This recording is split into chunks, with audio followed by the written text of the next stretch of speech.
Muy buenas tardes a todos los amigos, amigas de Detona que el día de hoy nos están viendo y escuchando en un programa más que nos permite estar en contacto con ustedes. Y el día de hoy pues tenemos un invitado muy especial. Yo lo considero de verdad muy especial por la amistad de tantos años, por el reconocimiento que le tengo a su labor, pero sobre todo por el tema que vamos a platicar el día de hoy. Mi estimado Javier, bienvenido una vez más a esta tu casa de Detona. Gracias, Raúl. Me da mucho gusto estar contigo nuevamente aquí en Detona. Qué amable. Oye, pues el tema pues ya lo habíamos conversado, ya lo habíamos mencionado, es la participación de la iniciativa privada en este posible, o no posible, quiten la palabra posible, en este conflicto que se ha presentado entre los gobiernos de Estados Unidos y Canadá versus México por algunas violaciones al TEMEC. ¿Es cierto que el sector privado va a participar de alguna forma o no va a participar en estos 75 días que se tienen para poder encontrar alguna posible solución? ¿Cuál es tu versión, mi querido Javier? Mira, esta es una solicitud de consultas, lo que le llaman Estado a Estado. Es decir, es el gobierno de Estados Unidos, el gobierno de Canadá, son los dos gobiernos que presentan una solicitud de consultas al gobierno de México sobre temas de preocupación, sobre pues un supuesto incumplimiento de lo que dispone el tratado entre México, Estados Unidos y Canadá. Tú recordarás, Raúl, que como sector privado participamos en diferentes parlamentos abiertos, ¿te Sí, me recuerdas? acuerdo. Sobre todos los temas de la reforma a la ley de la industria eléctrica, y donde todos nuestros expertos les dijeron a los diputados y a los senadores que había un riesgo con la iniciativa de reformas a la ley de la industria eléctrica que violaban justamente el tratado entre México, Estados Unidos y Canadá. Se le dieron todas las razones, aún así procedieron a aprobar las reformas a la ley, cuando no a la reforma constitucional, pero sí a la ley, y después muchas empresas pues se ampararon y hubo alguna decisión de la Suprema Corte de Justicia sobre los amparos, sobre la constitucionalidad o no de esta ley de la industria eléctrica. Bueno, todo esto es el antecedente de la preocupación de las empresas de Estados Unidos y Canadá, y también de empresas europeas y asiáticas, sobre la falta de la aplicación del Estado de Derecho en el ámbito de la energía,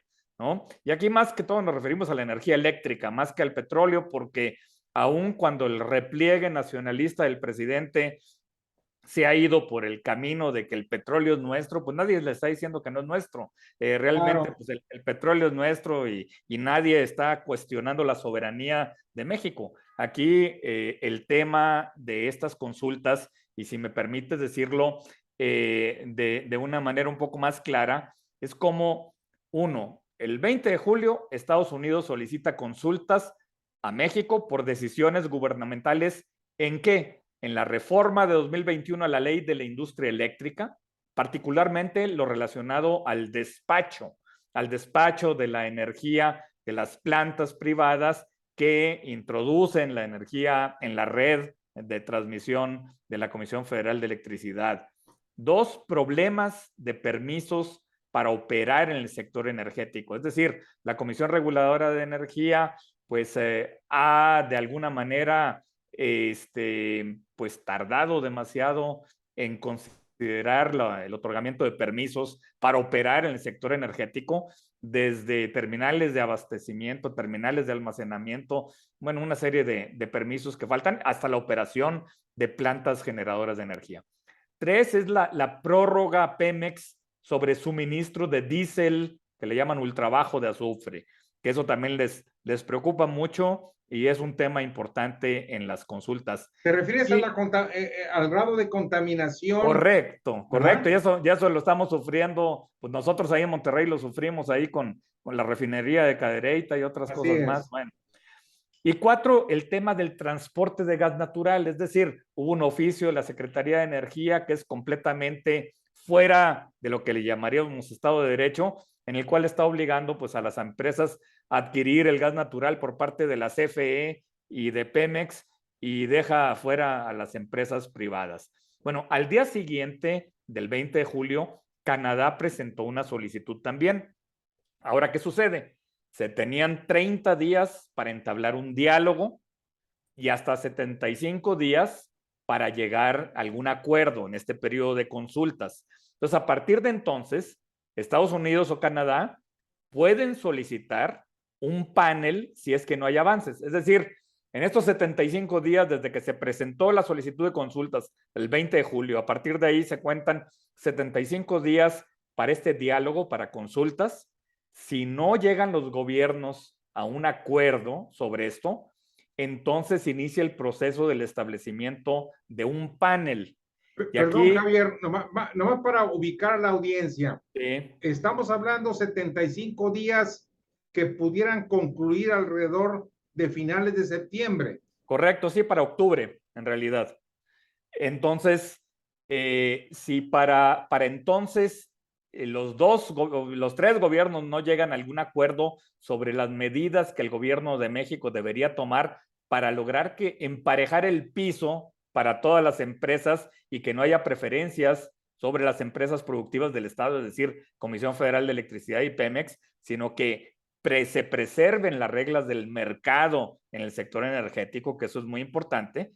Entonces, si no hay acuerdos, se procede al procedimiento que el tratado entre México, Estados Unidos y Canadá, el Tratado de Libre Comercio, establece para los paneles de solución de disputas. Son paneles de expertos. Hay todo un periodo, 150 días, que nos llevarían hasta abril del 2023 para que ese panel dé a conocer un reporte inicial y después de eso 30 días para un reporte final. Estamos hablando de que si llegáramos al tema del panel, estaríamos hablando de que llegaríamos a mayo de 2023. Ahora, el panel es compuesto por expertos, que ya hay una lista de expertos de Estados Unidos, de Canadá, de México y de otros países, y son los que tomarían decisiones si los gobiernos no se ponen de acuerdo sobre qué ocurre. Aquí, lo relevante, Raúl, y lo que nos preocupa, sin duda, desde el sector privado, es que si el panel decidiera que el gobierno de México está violando el tratado entre México, Estados Unidos y Canadá, entonces, pues se pueden definir una serie de sanciones comerciales y no necesariamente en el sector eléctrico, pueden ser en el sector de productos agropecuarios. Imagínate las exportaciones de México de aguacates, de tomates, de berries, de verduras, Limón, etcétera, etcétera, etcétera. exacto, que estuvieran sujetas a un arancel mayor, o las exportaciones de la industria automotriz, de las autopartes. Imagínate que ahora que no tienen aranceles, vayan hasta el 25% o alguna locura de estas, pues afectarían sin duda dramáticamente a la industria nacional. Por eso, ahora sí, respondiendo a tu pregunta inicial, las organizaciones del sector privado les ofrecimos al gobierno mexicano que, uno, compartimos el interés de que ojalá resuelvan esto en el periodo de consultas de aquí a octubre y que no se tenga que establecer el procedimiento del panel, porque estamos casi seguros que en el panel el gobierno de México no lo va a ganar. Porque los expertos pues van a ver como si hay una violación del tratado. Claro. Entonces, bueno, pues necesitamos que esto se resuelva en las consultas, porque si no, esto va a afectar a muchos sectores, desde el agropecuario hasta el sector industrial. Y además les ofrecimos que si necesitaban apoyo técnico o apoyo legal, o sea, el conocimiento de los abogados del sector privado, que con mucho gusto las organizaciones del sector privado estamos dispuestos a apoyar al gobierno de México en todo lo que necesite. Al final del día no es un asunto del gobierno, es un asunto de México como país, Claro, y es un claro, asunto de los sectores, de los claro. diferentes sectores que no queremos que los afecten, porque pues generan prosperidad. Recuerda, Raúl, ahí para nuestro auditorio, imagínate el comercio entre México y Estados Unidos es de $1 millón cada minuto. Es decir, 1,800 millones de dólares al día, 660,000 millones de dólares al año. Es decir, es algo importantísimo para los empleos, para la prosperidad, para el crecimiento. Es de que tenemos que trabajar todos juntos para evitar que tengamos un conflicto y que vaya a haber algún tipo de sanciones económicas. Javier, aquí hay 3 preguntas que estoy recibiendo por parte de la audiencia. La primera es, evidentemente, esto va a afectar a los empresarios mexicanos, pero también va a afectar a los empresarios americanos y a los Correcto. canadienses, porque hay una liga, hay una conexión en la cadena de producción. Correcto. ¿Ustedes han platicado con los empresarios americanos y canadienses sobre esta inquietud? Sí, por supuesto. Bueno, de hecho, muchas empresas estadounidenses y canadienses forman parte de la Comisión de Energía del Consejo Coordinador Empresarial. Es decir, tenemos un grupo de electricidad, un grupo de gas, un grupo de petrolíferos, otro grupo de hidrocarburos, y hay empresas pues, de todas partes del mundo que participan y que son parte del Consejo Coordinador Empresarial. Son empresas que operan en México. Al final de cuentas, pues sí, son empresas de origen extranjero, pero son empresas mexicanas. Entonces, estamos trabajando con ellas todo el tiempo, todo el día, conocemos sus preocupaciones y lo que nos interesa es poder seguir apoyándolas como organización empresarial. Pero ¿se estableció ya alguna estrategia sobre este tema o todavía está en la atmósfera el participar o no participar? No, ya hay una estrategia evidentemente y ya la Comisión Ejecutiva del Consejo Coordinador Empresarial ya ha tenido conversaciones con el secretario de Relaciones Exteriores por una parte, con la secretaria de Economía por el otro lado y con su equipo, de tal manera de que saben que cuentan con nosotros y que vamos a poder proveerlos de información para que puedan hacer frente a este periodo de consultas y que puedan llegar a algún acuerdo con los gobiernos de Estados Unidos y Canadá. Entonces, está en el interés de todos que logremos esto. Yo diría que sería importante llegar a algún tipo de borrador de acuerdo antes del 14 de septiembre. ¿Y por qué? Porque el 16 de septiembre el presidente de la República en el desfile militar va a dar un discurso que seguramente va a ser muy nacionalista. Entonces sería ideal que antes de eso ya hubiera un borrador de acuerdo y que se le pueda bajar 2 rayitas al nacionalismo y soberanismo del presidente, ¿no? Bueno, ahí estás tocando un tema político, mi querido Javier, Pues sí. y para eso, pues ni tú ni yo nos podemos esconder del interés y las especulaciones. Correcto. Evidentemente, el presidente López Obrador está tomando esta consulta de Estados Unidos y Canadá versus México como una afrenta contra la soberanía en cuanto al uso de nuestros recursos naturales, sobre todo del petróleo. Y ese tema es muy particular porque se convierte en un tema patriótico, en una bandera populista. Yo estoy seguro que ustedes lo están tomando en cuenta y, y estoy seguro que lo van a ventilar con sus colegas de las contrapartes de Canadá y de Estados Unidos. ¿Qué posibilidad hay de... Tú utilizaste un término coloquial muy padre. Vamos a bajarle 2 rayitas. Pues ¿Tú sí. crees que se logren esas 2 rayitas bajarlas? Mira, yo esperaría que sí. Yo creo que el secretario de Relaciones Exteriores lo tiene claro y es muy importante porque en la relación bilateral es tan relevante, tan importante que hay muchos temas más, además del comercio y de la inversión. Están los temas de cooperación en materia de migración, están los temas de seguridad, temas fronterizos, temas de cambio climático.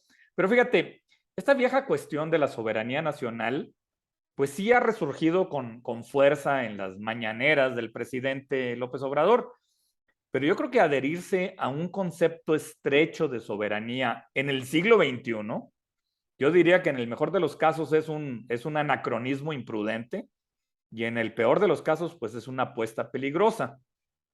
Tú sabes muy bien que esta idea de soberanía de un Estado-nación, pues tiene sus raíces en el siglo XVII, ¿no? Claro, El claro. Tratado de Westfalia adoptó que la no injerencia de agentes externos en los asuntos internos de los estados, ese era el principio rector de las relaciones internacionales del siglo XVII. Pero fíjate, llevada a su extremo, yo diría ilógico, pues la soberanía nacional, como la ve López Obrador, requeriría el completo aislamiento físico y social de un país. Entonces, de hecho, un énfasis excesivo en la soberanía nacional, pues conduce a muchos problemas y parecería que este gobierno de la 4T, como le llaman, pues no quisiera entender que un acuerdo internacional, un tratado, ya sea político o económico, pues influye en la modernización del concepto de soberanía. Entonces, participar en la región de América del Norte, ¿qué es lo que implica? Bueno, implica tener en cuenta a los dos socios y cuando sea necesario, hay que renunciar a ciertas prerrogativas. Y cuando México decidió unirse al tratado entre México, Estados Unidos y Canadá, bueno, pues aceptó las normas de ese tratado y México negoció un TEMEC, como le llaman, que busca la integración de América del Norte, ¿a cambio de qué? Bueno, pues de cierta influencia global y de prosperidad interna.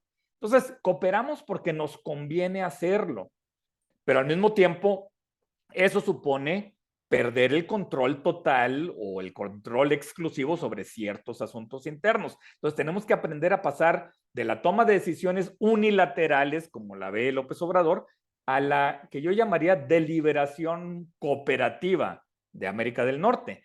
Esto no es una violación de la soberanía y todo depende de cómo la definamos. A ver, el debate sobre el significado de la soberanía nacional pues consiste en lo que consideramos como asuntos internos.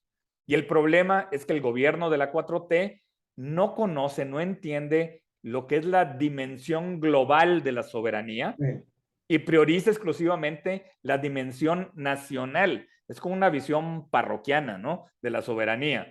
Entonces, en el siglo XXI cada vez es más difícil determinar la diferencia entre asuntos puramente domésticos, internos, y aquellos que requieren de una acción colectiva internacional, ¿no? Entonces, la globalización ha hecho más porosas las fronteras, las políticas públicas de un país, bueno, pues pueden tener un impacto directo en otros países, la interdependencia es muy clara en temas de comercio y de inversión, y yo creo que a escala regional, en América del Norte, pues necesitamos instituciones orientadas a, yo diría, un diálogo responsable. En estas consultas tiene que haber un diálogo responsable y aquí hay que desechar estereotipos, ideas preconcebidas como las de los discursos estos de las mañaneras, mitigar los abusos de poder, defender los bienes públicos regionales, defender el instrumento. El tratado entre México, Estados Unidos y Canadá es muy importante. Es una estructura que si no la tuviéramos, México correría el riesgo de avanzar pues en una marcha muy desordenada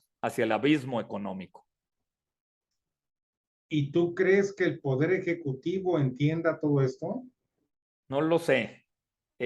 Yo no sé, la verdad es que si los colaboradores del presidente le han explicado lo que dice el tratado.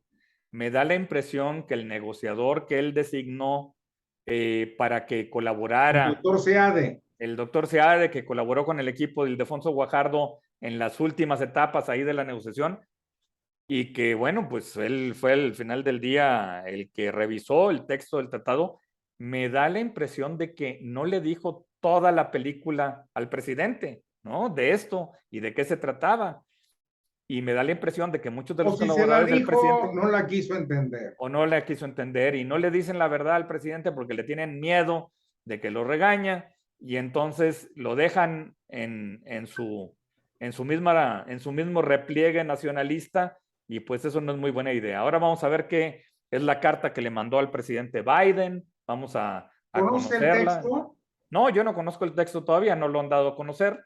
Vamos a ver qué es lo que dice, pero lo que sí tendríamos confianza, pues es de que a todos nos interesa que funcione bien el tratado. Es de la mayor relevancia para México y no podemos correr el riesgo de que se vaya a destruir, mucho menos lo que algunos han dicho. No sé, he leído una serie de columnas especulativas sobre que si México va a salirse del tratado. Yo no creo eso. No, la verdad es que no, México no, el tratado es tan importante para la economía mexicana que tenemos que seguir en ello, pero sí tenemos que aprender a solucionar los conflictos dentro de los mecanismos de consultas. Oye, mi querido Javier, una pregunta, déjame calificarla de indiscreta, pero por la amistad contigo te la tengo que hacer. ¿Es cierto que empresarios de Monterrey y de algunos lugares más que tienen ya pues más de 70 años están queriendo intervenir y armar un grupo con el objeto de buscar una forma de negociación y que van a hablar contigo? ¿Es cierto esto? No, a ver, yo creo, acuérdate, el Consejo Coordinador Empresarial lo preside Francisco Cervantes y es la organización cumbre, cúpula o paraguas de las organizaciones empresariales. Participan 14 organizaciones empresariales en la comisión ejecutiva del CCE. Aquí están los presidentes de Coparmex, de Concamín, de Concanaco, del Consejo Mexicano de Negocios, de la Asociación de Bancos de México, del Consejo Nacional Agropecuario. Aquí está prácticamente representado más del 80 o 85% del Producto Interno Bruto, y yo creo que es el Consejo Coordinador Empresarial la institución adecuada para conducir este diálogo de alto nivel con el gobierno federal en este tema. Entonces, todo aquello que colabore, ayude a esta tarea del Consejo Coordinador Empresarial, pues siempre es bienvenida, y la idea es que se haga de manera ordenada a través de las diferentes cámaras. CAINTRA de Monterrey es parte, es uno de los miembros de la Comisión Ejecutiva del Consejo Coordinador Empresarial y juega un papel muy importante CAINTRA en esto. Entonces, es a través de los presidentes de estas 14 organizaciones como estamos integrando el mecanismo de diálogo con el gobierno. Muy bien. Oye, Javier, una última pregunta antes de irnos, que además es inevitable. Estamos ¿qué? El día de hoy a 4 de agosto. Es decir, todavía nos quedan pues casi 50, 60 días, ¿verdad? Correcto. De estas consultas. Consultas, de estas pláticas. ¿Tú vas a estar en ellas? No, las consultas, a ver, como es un mecanismo de Estado a Estado, ya. Las consultas son de los gobiernos. Okay. Ahí está la secretaria de Economía, está el secretario de Relaciones Exteriores y la subsecretaria de Negociaciones Comerciales Internacionales. Nosotros somos como un cuarto de junto, un cuarto de al lado en donde todo lo que necesiten de asesoría técnica, información, asesoría legal y demás, estamos listos para apoyarlos en todo lo que necesiten. Muy bien. El doctor Seade está dentro del grupo central, ¿no? No. El doctor Seade es el embajador de México en China. Y pues el presidente dijo que le iba a preguntar, pero pues yo no lo he visto por acá en México. Entonces, pues parece que no. Aquí la jugadora más importante en estas consultas es la secretaria de Economía, porque su contraparte es la representante comercial de Estados Unidos. Y la secretaria de Economía tiene una colaboradora muy importante, que es la subsecretaria de Negociaciones Comerciales Internacionales. Ellos tienen todo un equipo de expertos en materia de comercio internacional, y la parte política o diplomática, pues ahí está el canciller, Marcelo, el secretario de Relaciones Exteriores. Marcelo correcto. Ebrard. Muy bien. Así es. Oye, pues, caray, nos has puesto los cuadros muy claros en el tablero para entender cómo va esto. Pues ojalá Estamos a que 4 de podamos agosto. avanzar, sí, espero que avancemos rápidamente en eso. Fíjate que ayer y antier se llevó a cabo en Washington las reuniones de un panel. Acuérdate que este procedimiento para solucionar disputas del tratado no es algo nuevo, es algo que ya existe y se ha aplicado en otras ocasiones. De hecho, se está llevando a cabo, te digo, ayer y antier, reuniones del panel sobre temas de reglas de origen. Acuérdate que los gobiernos de México y Sí. Canadá presentaron una solicitud de consultas, no hubo acuerdos y luego un panel con Estados Unidos para definir el caso de la definición de, sobre todo, de reglas de origen de la industria automotriz, ¿no? Para ver el contenido nacional y otras cosas más. Entonces, bueno, qué bueno que el tratado tiene estos mecanismos de solución de disputas. Aquí el tema es que se ha enredado un poco este otro tema de energía con lo que le han platicado al presidente sus colaboradores responsables de las áreas de electricidad y energía, y entonces eso enreda mucho las cosas, pero ojalá que las consultas pues lleguen a buen término. Mi querido Javier, ¿qué te parece si agendamos una plática el 13, 14 de septiembre con el objeto de poder dilucidar lo que va a pasar Con en mucho la gusto. arenga del 16? Bueno, pues con mucho gusto. Ojalá que mejor se concentre en el desfile militar y ojalá que no tenga que decir muchas cosas ahí del tema de la relación con Estados Unidos. Te mando un abrazo, mi querido Javier, eres muy amable y estamos en contacto. Claro que sí, Raúl. Igualmente, un fuerte abrazo. Muchas gracias por la oportunidad de platicar con todo nuestro auditorio de Detona. Gracias, un fuerte abrazo. Hasta luego.